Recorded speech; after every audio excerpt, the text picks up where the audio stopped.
mas tem uma mensagem muito rica. A mensagem da minha e da sua responsabilidade. A minha pergunta, antes de iniciar a mensagem, é: você se contenta em ser um membro, um frequentador, ou você deseja ser um discípulo?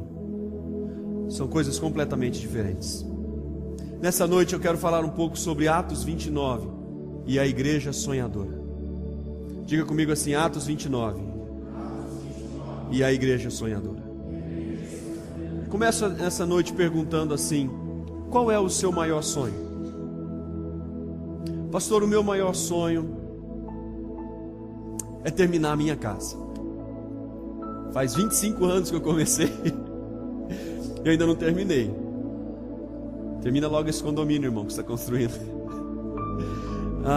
Pastor, o meu maior sonho é comprar um carro do ano. Não, pastor, o meu maior sonho é ganhar na loteria.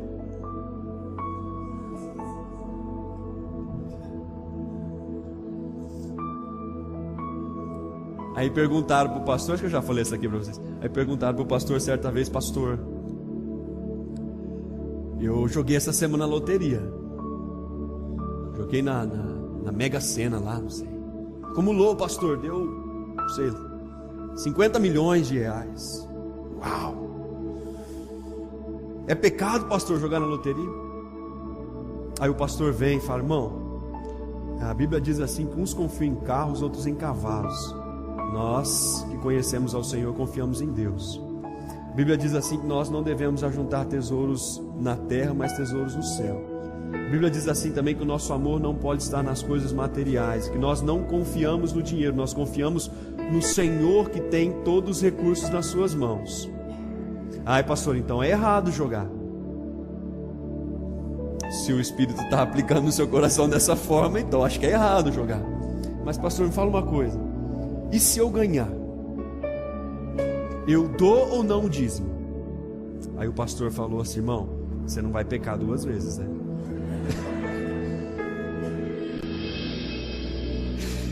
Meus irmãos, qual que é o seu maior sonho? Seu maior sonho é que o seu pai se converta, que o seu marido conheça Jesus, que sua esposa. Seu maior sonho é ver os seus filhos bem encaminhados e muito bem estruturados na vida. Seu maior sonho, qual que é? Tem algum mineiro aqui? Tem algum mineiro aqui? Alguém que fala uai? Não? Ok, então eu posso contar. Talvez você já ouviu, mas é só para falar um pouquinho do sonho, né? Diz que o mineiro estava andando lá no deserto de Belo Horizonte. Diz que ele encontrou, Zé Carlos, a lâmpada mágica do gênio. Aí ele deu aquela... Bom, por mineiro esquentar 3 vezes demorou 3 dias, né? Mas ele conseguiu, aí o gênio saiu. Aí o gênio olhou para ele assim: eu lhe dou o direito de fazer 3 pedidos. O que você pedir eu vou realizar. Quais são os seus 3 sonhos? Você pode fazer qualquer pedido. Aí o mineiro pensou, sabe? Eu acho que eu quero um queijo.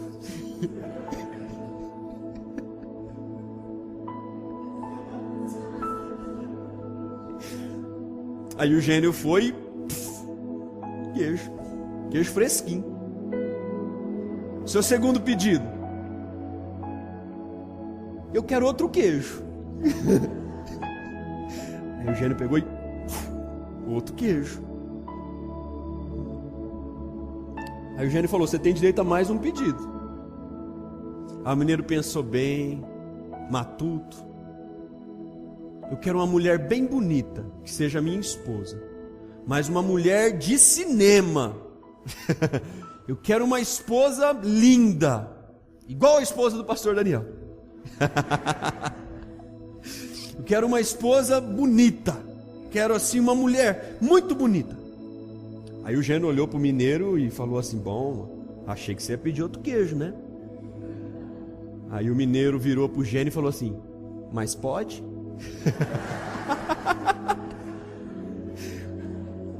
É porque o mineiro tem sonho, né? O sonho do mineiro talvez seja queijo. Mas o que isso tem a ver com a nossa mensagem? Nada. Só sonhos, irmãos. O ser humano é alguém alimentado por sonhos. O homem pode deixar de andar, pode deixar de ouvir, pode deixar de falar, pode deixar um monte de coisa, mas ele não pode deixar de ter sonhos. Não pode deixar de ter sonhos. Quando os seus sonhos se acabam, a sua motivação de vida se acaba. Martin Luther King disse que um homem não morre quando ele deixa de existir, e sim quando ele deixa de sonhar. E um homem, você conhece, talvez aquele que nós consideramos, não sei se por sermos brasileiros, talvez também tem isso, mas quem sabe pela morte, mas aquele que foi o maior piloto de Fórmula 1 que já existiu, chamado Ayrton Senna. Pelo menos para os brasileiros foi isso. E Ayrton Senna, ele andou no seu primeiro kart com 4 anos de idade. Uau! Eu fico pensando no Arthur tem 4 anos. Imagina se eu der um kart na mão do Arthur, irmãos. Quantos atropelados vamos ter amanhã aqui? Ele me atropela com o carrinho dele de mão. Minha mão. Mas o Ayrton Senna realizou o seu sonho, né? Foi tricampeão mundial. Beethoven, mesmo surdo, continuou sonhando e ele compôs as suas melhores sinfonias quando estava surdo, quando era surdo. Chaplin, ele viveu uma infância muito pobre, mas nunca deixou de sonhar. Tornou-se um dos maiores atores, ou quem sabe o maior ator que o cinema já conheceu, na época do cinema mudo. Eu fico pensando em Santos Dumont. Santos Dumont sonhou voar. Santos Dumont, questionamentos entre aspas, mas talvez foi aquele que criou o primeiro avião. Santos Dumont escreveu o seguinte: as coisas são mais belas quando vistas lá de cima. Sabe por que ele falou isso? Porque ele nunca deixou de sonhar. Meus irmãos, quais são os seus sonhos? Num artigo chamado O Mundo é dos Sonhadores, Marco Antônio Vasco Rodrigues disse o seguinte: olhando para a história, observamos que ela foi e está sendo construída por sonhadores e por pessoas que conseguem enxergar luz na escuridão. Robert Orben disse o seguinte: há 2 tipos de pessoas no mundo: os realistas e os sonhadores. Os realistas sabem aonde estão indo, os sonhadores já estiveram lá.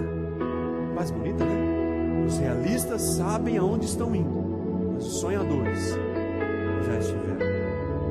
Meus irmãos, a Bíblia fala sobre homens e mulheres que foram sonhadores. Abraão recebeu, que nós acabamos de cantar, recebeu uma promessa do Senhor. E ele sonhou com a descendência. Ele sonhou com a terra prometida. Ele não a viu. Essa promessa foi confirmada para Isaac, seu filho, e depois para Jacó, seu neto. E todos eles receberam a mesma promessa de um povo, de uma terra. Mas nenhum deles viu isso se concretizar. Porém, viveram sempre baseados nesse sonho. José teve sonhos que Deus deu a José, que foram concretizados muitos anos depois da sua vida. Moisés sonhou entrar na terra prometida, não concretizou o seu sonho, mas a avistou de longe. Josué e Caleb sonharam com a terra prometida e lá entraram. Davi sonhou construir um templo. Deus o proibiu, mas viu o templo ser construído pela mão do seu filho Salomão. Ana, mulher estéril, sonhou ter um filho. Deus lhe deu Samuel. Zorobabel sonhou um templo reconstruído depois de 70 anos de destruição. Esdras sonhou com a lei restaurada, depois de 70 anos do povo afastado de Deus. E Neemias sonhou com uma cidade reconstruída e com um muro reerguido, e realizou o seu sonho. Meus irmãos, todos nós temos sonhos. Todos nós temos sonhos. O apóstolo Paulo sonhou em ver os gentios sendo transformados. Ele sonhou em que o evangelho saísse de Jerusalém e da região da Judéia e alcançasse os gentios. Paulo sonhava ir para a Ásia. Deus proibiu que Paulo fosse para a Ásia e o enviou para a Macedônia, o enviou para a região da Europa. Paulo chegou até Roma. E até onde conhecemos, na história de missões, toda a parte missionária da Europa e norte da África, teve grande responsabilidade o apóstolo Paulo. A igreja também precisa sonhar. A igreja precisa sonhar. Sabe, a igreja que não sonha é uma igreja que padece. A igreja que não sonha é uma igreja que se torna fria. A igreja que não sonha é uma igreja que não se move. E o movimento que perde o seu mover, com o tempo se torna num monumento a ser admirado pelo seu passado. Repito, o movimento que perde o seu mover, com o tempo se transforma num monumento a ser admirado por seu passado. É por isso que as grandes igrejas da Europa, grandes igrejas, formadas e muitas delas reconstruídas e fortalecidas depois de Lutero, muitas delas hoje estão com as suas portas fechadas, viraram pubs ou boates na Europa. Sabe por quê? Porque a igreja da Europa se tornou fria, ela perdeu o mover e ela se tornou um monumento a ser admirado por seu passado, belíssimo nas suas construções, horrível na sua vida espiritual, irrelevante para o mundo moderno. Tanto que hoje o maior celeiro de missionários que existe no mundo se chama Brasil. Sabe por quê? Porque aqueles que eram os grandes celeiros missionários simplesmente deixaram de sonhar. Meus irmãos, a igreja que não sonha, ela se divide. A igreja que não sonha, ela não ora. A igreja que não sonha, ela conhece a palavra, mas ela não pratica a palavra. A igreja que não sonha, ela não alcança o perdido. A igreja que não sonha, ela não desenvolve e não se envolve com missões. A igreja que não sonha não contribui com generosidade para missões. A igreja que não sonha não sai do lugar. E a igreja que não sonha vive pesadelos. A igreja que não sonha vive pesadelos. Na história das missões modernas, ou na história das missões não tão modernas assim, mas pegar um pouquinho da história de missões. Depois que Jesus morre por sua igreja, o Espírito vem, em Atos capítulo 2, começa a ser formada a igreja de Jesus, e nós vemos o desenvolvimento dessa no livro de Atos. Depois, com os discípulos dos discípulos de Jesus, o apóstolo Paulo levando o evangelho ao mundo gentil nas suas viagens missionárias. E o livro de Atos se encerra no capítulo 28, mostrando a realidade da vida do apóstolo Paulo em sua prisão domiciliar. Mesmo assim, as pessoas indo diariamente à sua casa visitá-lo para ouvir a palavra de Deus e serem transformadas pela palavra de Deus, tocadas pelo Espírito Santo de Deus, através da vida do apóstolo Paulo. Mas o livro de Atos não se encerra no capítulo 28. O livro de Atos continua no capítulo 29, que está sendo escrito através da minha e da sua vida. E esse capítulo só será completo no dia que o Senhor Jesus vier buscar a sua igreja. Meus irmãos, é nossa responsabilidade hoje escrever a história. Eu e você temos essa responsabilidade. Toda a autoridade nos foi dada pelo Senhor. ide, fazei discípulos, ide. Vira para a pessoa que está ao seu lado e fala assim: você sabia que você está escrevendo o capítulo 29 de Atos? Ah, meus irmãos, a grande pergunta é: com quais palavras você está escrevendo o livro de Atos? Com quais palavras? Talvez esse capítulo que está sendo escrito pela sua vida está sendo escrito assim: pecado, pecado, pecado, pecado, pecado. Talvez o capítulo da sua vida está sendo escrito rebeldia, rebeldia, rebeldia, rebeldia.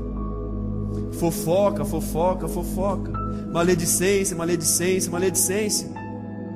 Talvez esse capítulo da sua vida está sendo escrito vícios, vícios, vícios, destruição.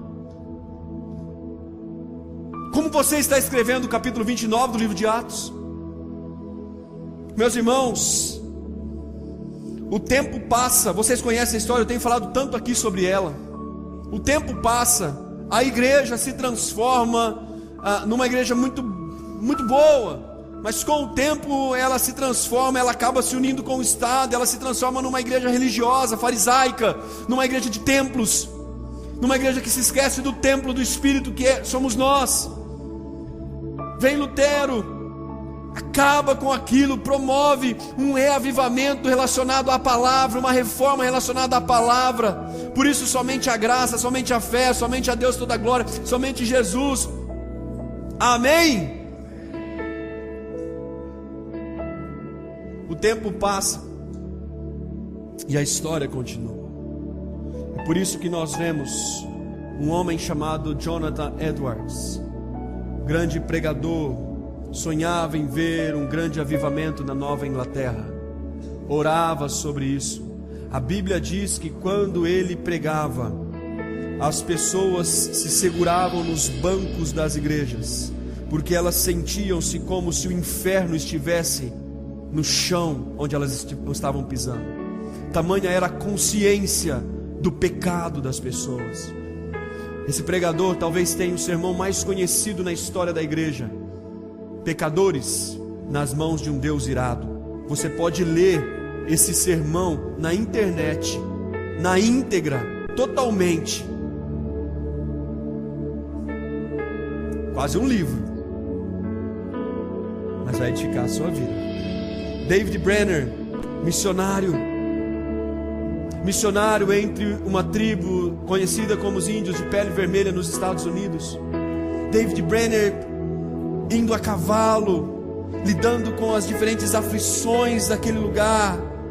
Morreu muito jovem, fruto de uma tuberculose. Quando foi ao médico, o médico lhe disse: se você sair da tribo e vier se tratar, eu lhe dou pelo menos 2 anos de vida, mas permanecendo naquela tribo, pregando o evangelho, você terá no máximo 6 meses de vida. David Brenner levanta a sua voz e diz: prefiro estar 6 meses dentro da vontade do Senhor do que 2 anos fora dela.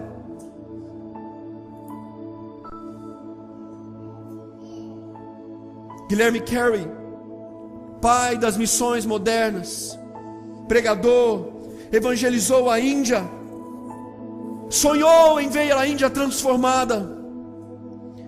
Henrik Martin, missionário na Índia, disse o seguinte: se eu viver ou morrer, que Cristo seja glorificado pela colheita de multidões para Ele. Adoniram Judson, missionário na Birmânia, pregador, tradutor da Bíblia para a Birmânia. No seu memorial, no seu túmulo está escrito o seguinte: Reverendo Adoniram Judson nasceu 9/8/1788, morreu 12/4/1850. Lugar de nascimento, Malden. Lugar de sepultamento, o mar. Seu monumento, os salvos da Birmânia e a Bíblia birmanesa. Seu histórico, nas alturas. George Miller, missionário, sonhou em ver crianças. Estude a vida de George Miller, você vai descobrir. que esse homem foi responsável pelo direcionamento, sustento e orientação de mais de 2.000 crianças. Hudson Taylor, missionário, dedicado aos chineses, sonhou em ver a China transformada. Então eu tenho um amigo que foi também para a Índia. Esse amigo era muito rebelde na igreja, mas um dia o Senhor o encontrou na estrada de Damasco, a caminho de Damasco. Um dia Deus o encontrou na sua vida e transformou a sua vida. E ele foi para uma missão no Brasil, um treinamento missionário chamado Jocum. Muitos aqui conhecem. E ele fez o treinamento lá e Deus o chamou para a Índia. Ele e sua esposa, recém-casados, venderam casa, carro, para ter com que comprar o dinheiro das passagens para ir para a Índia. E lá tem trabalhado, até onde eu sei, até os dias de hoje. Encontrando, ele vem aqui, alguns anos, 4, 5 anos, ele vem por aqui. Encontrando esse meu amigo, conversando com ele, uma das frases que ele disse, que eu não me esqueço, é: o meu maior sonho quando eu chegar no céu é olhar para trás e ver uma fila de indianos que eu levei para Jesus Cristo. Quais são os seus sonhos? Quais são os seus sonhos diante dos sonhos de Deus para você? Os seus sonhos não são nada perto dos sonhos de Deus para você. Nada. Então de vez em quando eu percebo que os meus sonhos são medíocres, ridículos, mesquinhos, orgulhosos, egoístas. E Deus diz a mim: eu tenho sonhos maiores para você. Deixe esses sonhos medíocres e viva os meus sonhos. Você vai perceber que quando você estiver na glória, você não vai se arrepender. Meus irmãos, não há nada melhor na nossa vida do que viver os sonhos de Deus para a nossa vida. Um dos maiores problemas da igreja hoje é que ela deixou de sonhar. E deixou de sonhar por quê? Primeiro, porque a igreja inverteu as suas prioridades. A igreja deixou de sonhar porque ela inverteu as suas prioridades. As coisas materiais começaram a valer mais do que as coisas eternas. O dinheiro começou a valer mais que vidas. Coisas valem mais do que pessoas. Passar um tempo de lazer vale muito mais do que cultuar ao Senhor. Usar todo o meu dinheiro comigo mesmo é muito mais importante do que contribuir ao Senhor. Ficar a noite inteira enchendo a cabeça com a praga dessas novelas é muito mais importante do que cultuar ao Senhor. E depois você me procura para que eu resolva a situação do seu casamento, do seu relacionamento com o seu filho. Depois você me procura como se o pastor fosse o salvador da pátria e o último dos moicanos. Meus irmãos, nós invertemos as nossas prioridades, é por isso que nós deixamos de sonhar. A igreja deixou de sonhar porque ela se tornou insensível ao Espírito. Insensível ao Espírito. Ela se tornou por demais racionalista. Ela justifica a sua racionalidade em Romanos capítulo 12, o vosso culto racional. Mas até onde eu sei ali também, é para você servir um Deus vivo.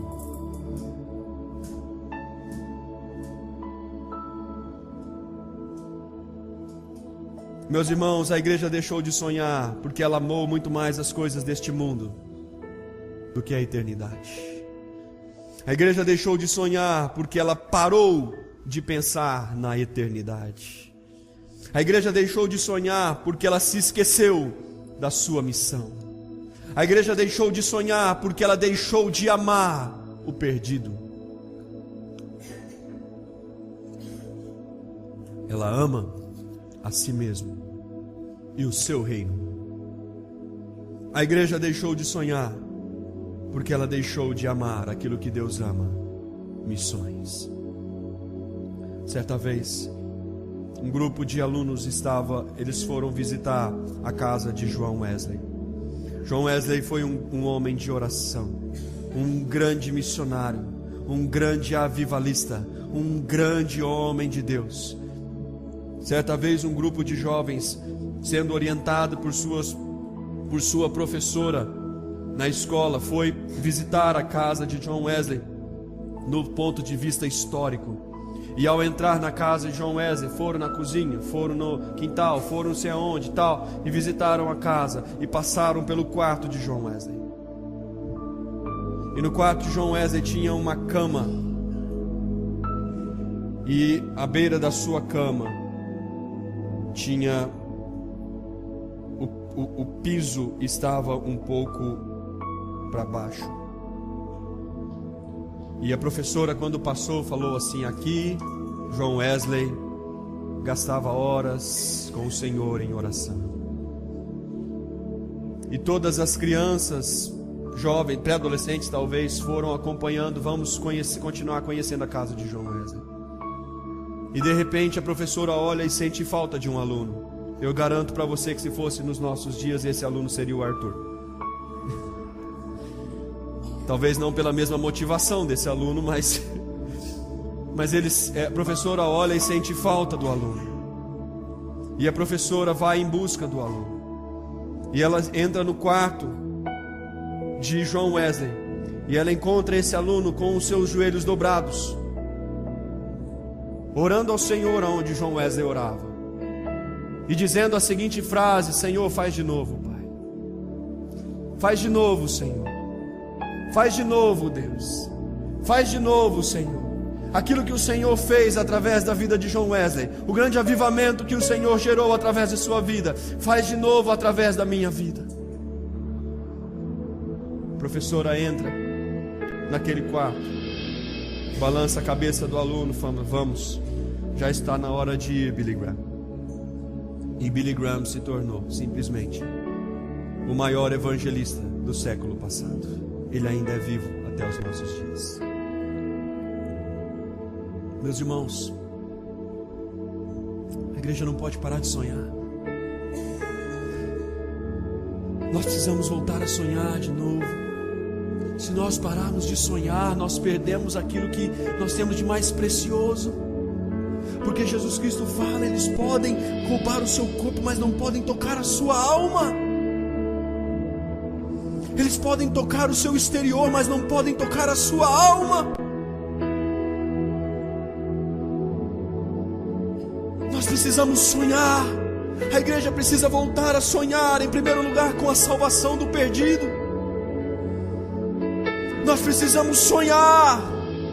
Quando o apóstolo Paulo lida com aquele carcereiro preso, ele sabia que ali não estava somente um carcereiro, mas ele sabia que ali estava um perdido que precisava da salvação. Por isso ele diz ao carcereiro: crê no Senhor Jesus e será salvo tu e a tua casa. Porque o apóstolo Paulo entendia que naquele momento a pessoa mais importante não era ele mesmo que estava preso, mas o carcereiro que estava preso às garras do inferno sem o Senhor Jesus Cristo. Quem era o verdadeiro prisioneiro naquele lugar? Quem era aquele que estava na escravidão? Não era o apóstolo Paulo, mas o carcereiro que tinha a chave da prisão. Esse estava preso por não conhecer a Jesus Cristo. Nós, como igreja, precisamos voltar a sonhar com a salvação do perdido. Por isso, o livro de Isaías, capítulo 52, versículo 7, o apóstolo Paulo vai citá-lo lá na frente. No livro de Romanos diz: conformosos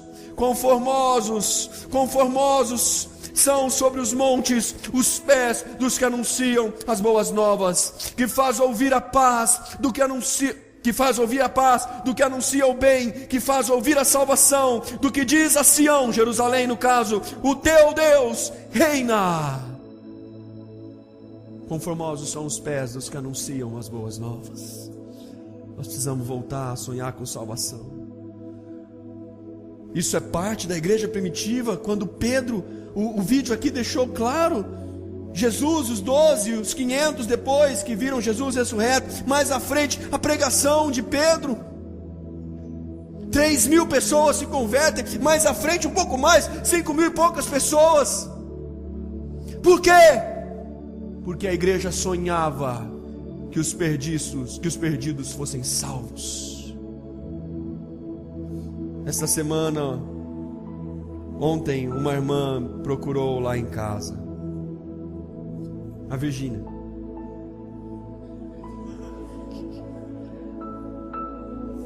A Virgínia tem uma célula na casa dela. Ela hospeda uma célula. E tem um casal que nós estamos orando pela salvação desse casal. Esse casal tem frequentado a célula, mas esse casal, a gente ainda não sabe se eles de fato já confiaram suas vidas a Jesus. E ontem à tarde a Virgínia passou em casa, falou: pastor, eu estou indo agora, junto com mais um outro casal. E nós queremos ir lá porque nós estamos preocupados com a salvação dessas pessoas. Nós precisamos voltar a ter amor, queridos. Qual era o seu testemunho antes de Jesus Cristo? Quem era você antes de Jesus? Talvez você era um viciado, um drogado. Quem sabe você era um adúltero. Quem sabe você não era nada disso que eu estou falando. Você era uma ótima pessoa, mas você era um fariseu. Você era uma ótima pessoa, o seu comportamento era excelente, mas em relação à salvação você ia para o inferno. Porque na salvação não há mérito algum, e ela não é por comportamento, ela é pela graça de Deus, por meio da fé, e fé não são obras. Quem era você? Mas a salvação do Senhor Jesus te alcançou. Cada domingo de manhã, quando essas crianças saem aqui do ônibus, e elas descem aqui, elas vêm para cá, elas vão para lá, algumas entram aqui. Cada uma dessas crianças que saem desse ônibus, cada uma dessas crianças, nós sonhamos que elas sejam salvas em nome de Jesus. Nós não estamos buscando crianças simplesmente para alimentar fisicamente. Isso faz parte do Evangelho. Mas nós queremos que acima de tudo elas conheçam a Jesus, o pão da vida, e sejam alimentadas por toda a sua eternidade. Nós precisamos sonhar com a salvação, queridos. A igreja precisa, em segundo lugar, voltar a sonhar com a restauração de famílias. Crê no Senhor Jesus e será salvo, tu e a tua casa. Conta o texto que não somente o carcereiro foi salvo, mas também a sua família, porque toda a sua família posteriormente foi batizada. E aquela família foi transformada. Então nós precisamos, como igreja, entender e amar e sonhar que famílias sejam transformadas. Se tem uma instituição que tem sido atacada por Satanás, essa instituição se chama família. Nós vivemos em dias de divórcio, dias de brigas, dias de inversão de relacionamentos. Vocês sabem o que eu quero dizer com isso? Dias de vícios dentro do lar que tem destruído muitas famílias. Ontem o pastor Serginho esteve aqui. Ele contou um pouco do seu ministério. Mas eu conheço o pastor Sérgio já faz algum tempo. Eu conheço um pouquinho mais daquilo que ele não contou para vocês aqui ontem à noite, porque não era o foco da mensagem ontem. E ontem, quando nós saímos, nós fomos até a lanchonete aqui próximo, aqui comer um lanche antes dele ir embora.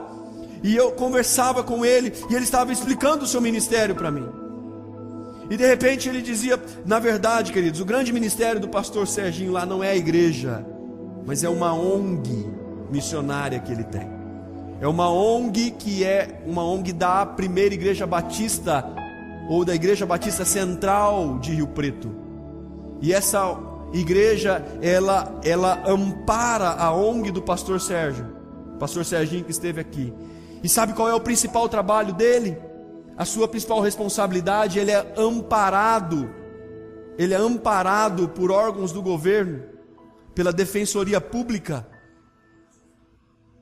O principal do pastor Sérgio, o principal trabalho dele e da sua esposa é conhecer as famílias da região em que ele trabalha. Ele trabalha numa região muito pobre, muito precária. E ele é descobrir as crianças que estão sofrendo e providenciar algum tipo de ajuda, se for necessário, denúncia, para que aquela criança seja amparada. Mas escute esses dados que eu vou lhe dar agora. No mês de maio, esses dados foi ele que me passou. No mês de maio, na cidade de Rio Preto, 200 crianças foram abandonadas, para você ter uma ideia. 200 crianças viviam como abandonadas. Só na última sexta-feira agora, anteontem, ele falou, o juiz, ele conseguiu, não sei como, mas ele julgou 260 casos de crianças abandonadas. E ele disse para mim, pastor, sabe qual que é o principal problema? Qual que é? Os pais. Ok, mas quais são os principais problemas dos pais? As drogas, os vícios. Sabe por quê?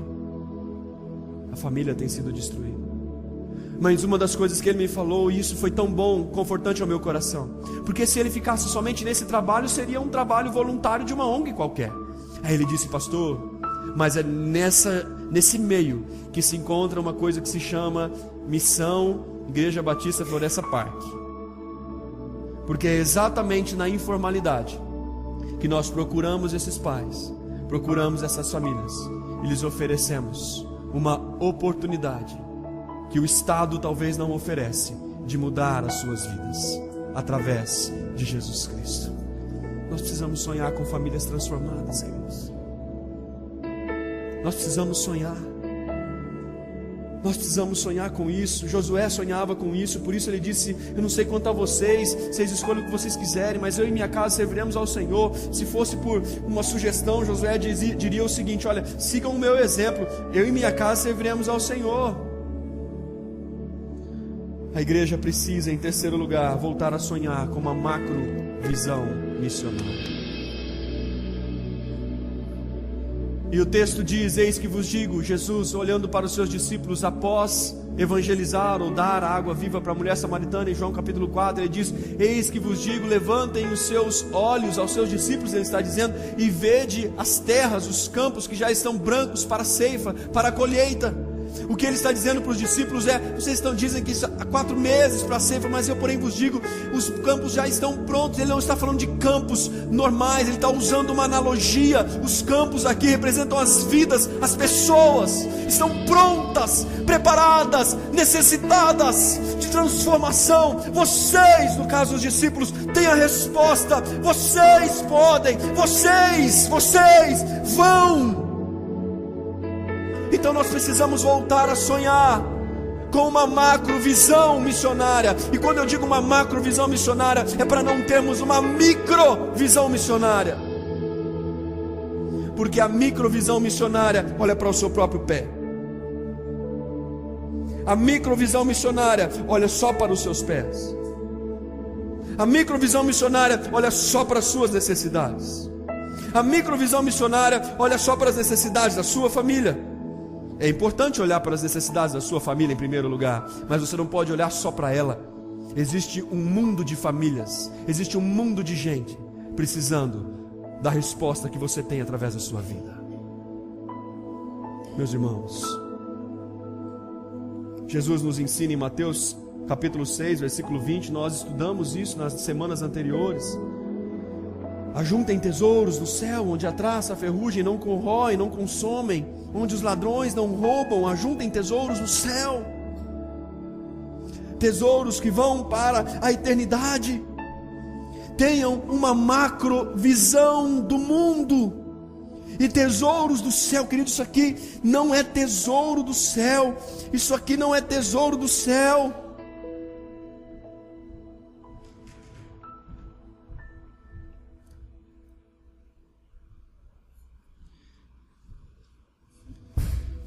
Quem tocou violão aqui hoje? Você, Ângela? Então a Ângela não vai chegar lá no céu, olhar para o anjo Miguel e falar assim, aí, vamos cantar? Ela não vai fazer isso. Isso aqui não vai para o céu, irmãos. Isso aqui não vai para o céu. Isso aqui não vai para o céu. Ela não vai olhar para Jesus, vai aí, mestre, dirige o coral. Não vai fazer isso.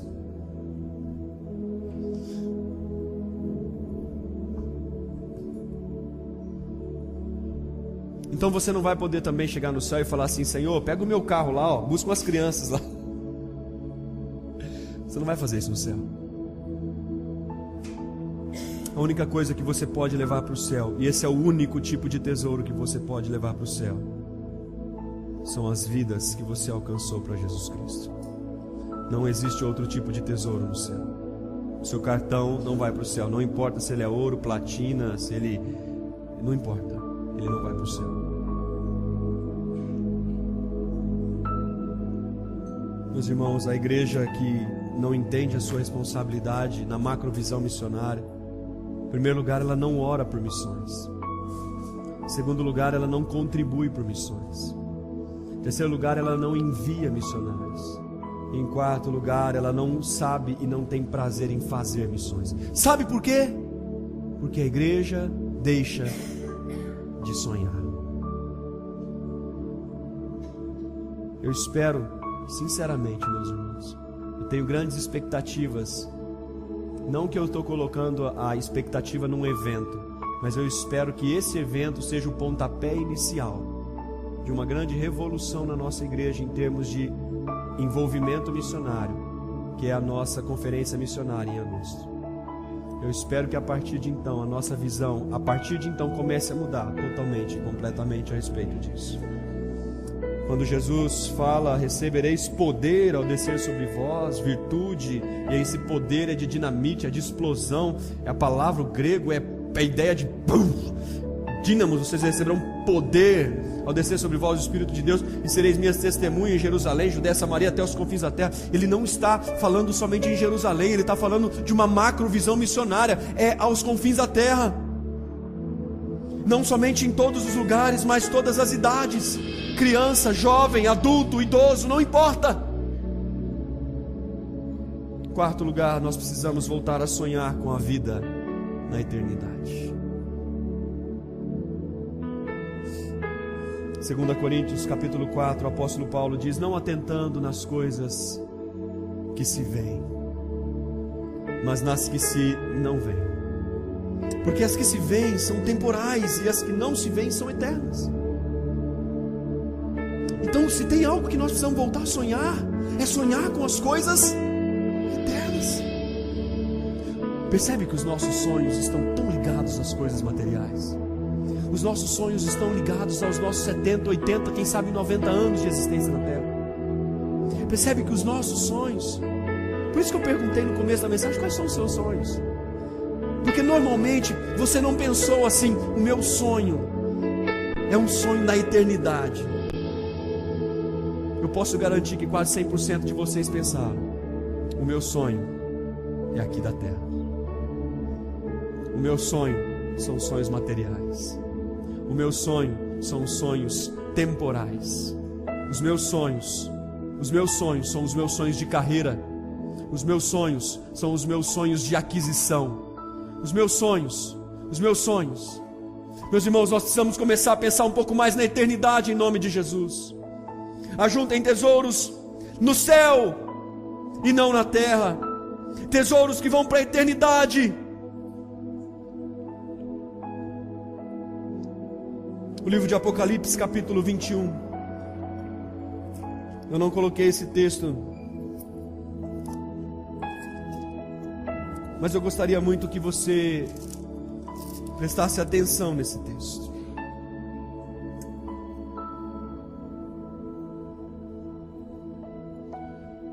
E esse texto aqui é a visão do apóstolo João. Quando o apóstolo João ele está no final da sua vida,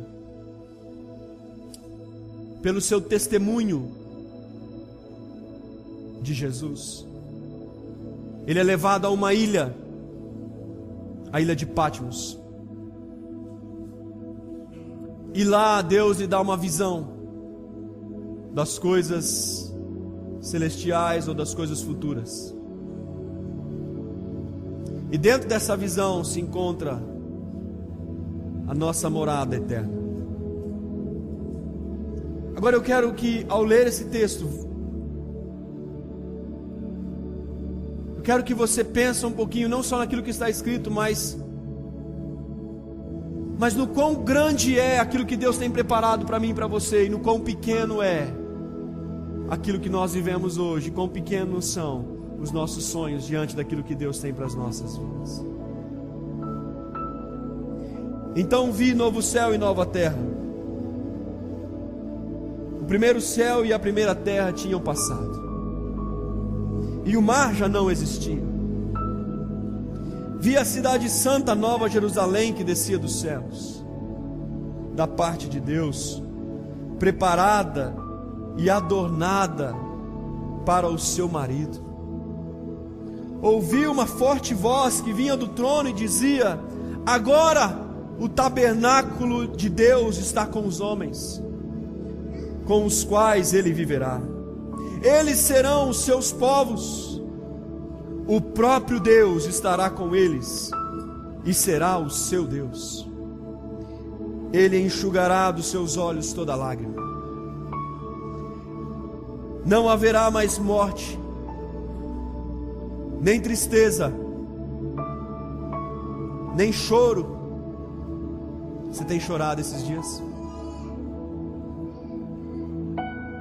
Você tem chorado esses dias?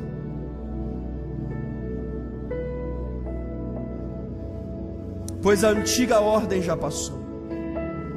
Aquele que estava sentado no trono disse: estou fazendo novas todas as coisas. E acrescentou: escreve isso, pois essas palavras são verdadeiras e dignas de confiança. Disse-me ainda: está feito, eu sou o alfa e o ômega, o princípio e o fim. Jesus está dizendo isso aqui. A quem tiver sede, darei de beber gratuitamente da fonte da água da vida. Aleluia. O vencedor herdará tudo isso, e eu serei o seu Deus, e ele será o meu filho.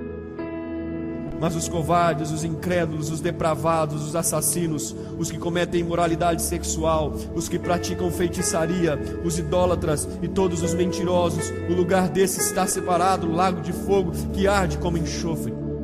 A eternidade tem os dois lados da moeda: o céu e o inferno.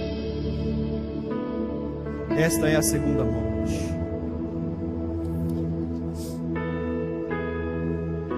Lá na frente, ele vai descrever toda a cidade, muitas coisas aí. Mas lá no versículo 21 ele diz: as 12 portas eram 12 pérolas, cada porta feita uma única pérola.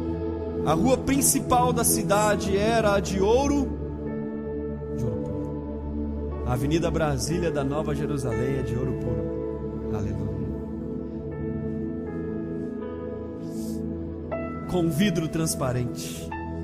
Não vi templo algum na cidade, pois o Senhor Deus Todo-Poderoso e o Cordeiro são o seu templo. A cidade não precisava de sol, nem de lua,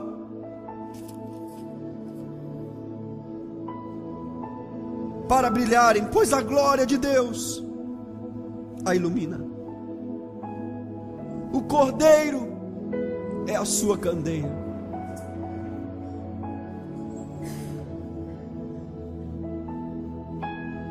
As nações andarão em sua luz, e os reis da terra lhe trarão sua glória. Suas portas jamais se fecharão de dia, pois ali não haverá noite.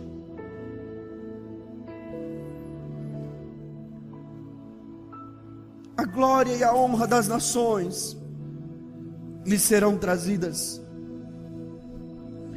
Nela jamais entrará algo impuro, nem ninguém que pratique o que é vergonhoso ou enganoso, mas unicamente aqueles cujos nomes estão escritos no livro da vida. Esse é o tesouro da eternidade. Esse é o nosso tesouro. Essa é a nossa pátria. Essa é a nossa verdadeira pátria. Nós não somos chamados para construir tesouros neste lugar. Nós não somos chamados para construir castelos de areia. Nós somos chamados a fazer parte de uma cidade onde Jesus ilumina. Não vai ter CPFL, amém, por isso, né, Sidney? Lá na Nova Jerusalém, você não vai precisar trabalhar não, filho. Lá você só vai adorar o Senhor, aleluia. Lá não vai faltar luz, porque lá não vai ter noite, porque a glória de Jesus vai iluminar aquilo lá para sempre. Meus irmãos, é com isso aqui que a gente tem que sonhar. As coisas acontecem ou deixam de acontecer porque nós não sonhamos com isso. Em último lugar para a sua vida, nós precisamos voltar a sonhar com o avivamento genuíno. Nós precisamos voltar a sonhar com o avivamento genuíno. A igreja que não sonha com o avivamento nunca viverá um avivamento. A igreja que não sonha e que não ora por isso nunca experimentará isso. Por que nós não experimentamos um avivamento genuíno? Porque nós não sonhamos com isso, porque nós não oramos por isso, porque nós não buscamos a isso. Mas olha o que Abacuque capítulo 3 versículo 2 diz: ouvir Senhor a tua palavra e de mim aviva, Senhor, a tua obra no meio dos anos, faze-a conhecida. Aviva, Senhor, a tua obra. Meus irmãos, se tem uma oração no meu coração, é que o Senhor comece a partir desta igreja um grande avivamento em nossa denominação. Que o Senhor comece um grande avivamento através das nossas vidas. Mas esse avivamento nunca vai acontecer se nós não sonharmos com ele. Enquanto a nação de Israel estava vivendo uma podridão, enquanto a nação de Israel estava afastada, enquanto o povo de Israel estava vivendo uma idolatria, enquanto o povo de Israel havia se esquecido do Senhor, Deus chama o profeta Eliseu, leva um vale de ossos secos e fala: isso aí está igual ao meu povo, está tudo seco, osso, sem vida. Deus vai ao profeta e diz o seguinte: profetiza. E a Bíblia diz que o Espírito do Senhor vem, e aqueles ossos começam a crescer carne, começam a ter ligamentos, e daquele vale de ossos secos, Deus levanta um poderoso exército. Meus irmãos, eu creio que Deus pode, em nome de Jesus, levantar um poderoso exército nesta igreja através da sua vida. Eu creio que Deus pode usar a sua vida poderosamente. Eu creio que o Deus pode usar a sua vida. Eu creio que se você está vivendo num vale de ossos secos, Deus pode, através do Espírito dele, vir ao encontro da sua vida e promover um avivamento a partir de você. Deus pode promover vida através de você. O grande pregador que gosto muito, aquele que pregou sobre o Mohammed e Arão.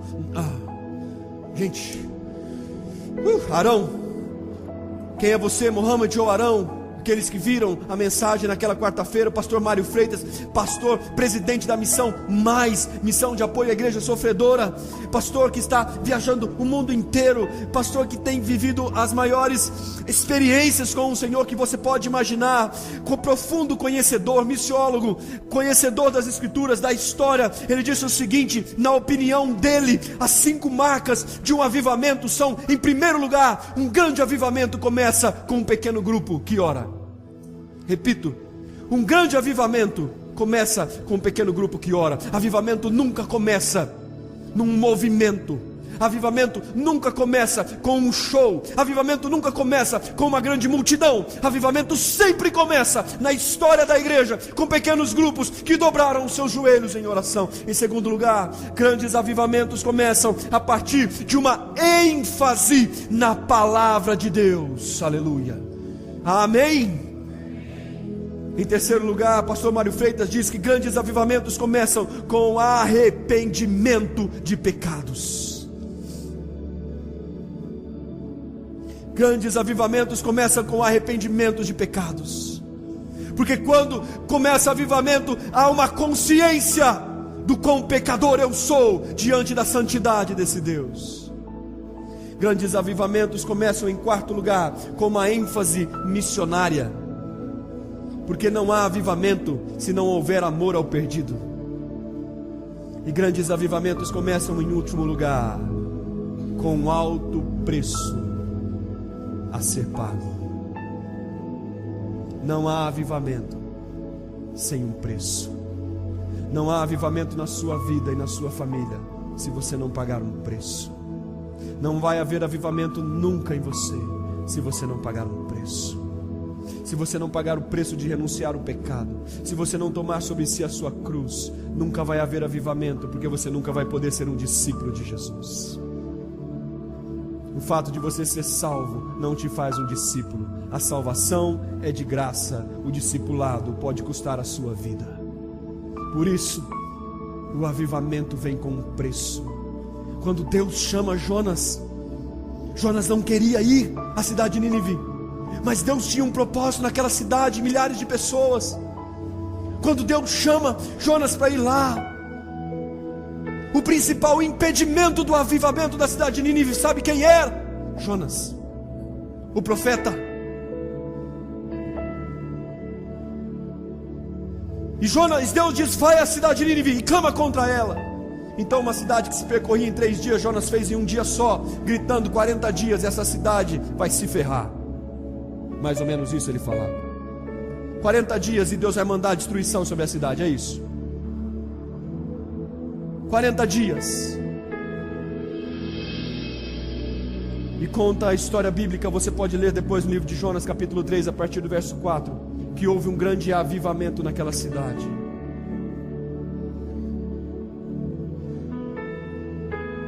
Termino nessa noite com esse verso. Apocalipse capítulo 2. Tenho, porém, contra ti. Tenho, porém, contra ti. Igreja de Éfeso, igreja doutrinada, igreja boa da palavra, boa de doutrina, ministerialmente falando, uma ótima igreja. Uma igreja que não deixava as falsas doutrinas entrar. Parecia ser uma igreja perfeita, porém, tenho contra ti o quê? Que abandonastes o teu primeiro amor. Quem é o teu primeiro amor? Lembra-te, pois, de onde caístes, e arrepende-te, e pratica as primeiras obras. Meus irmãos, a igreja precisa voltar a praticar as primeiras obras. Mas não é somente praticar por praticar, nós precisamos voltar a ter prazer nas primeiras obras. Nós precisamos voltar a ter prazer nisso. Porque se nós não tivermos prazer nisso, nós continuaremos sendo a igreja do monumento. Nós continuaremos sendo a igreja que não faz diferença nenhuma na sua cidade, na sua época. Coloque-se em pé, por favor.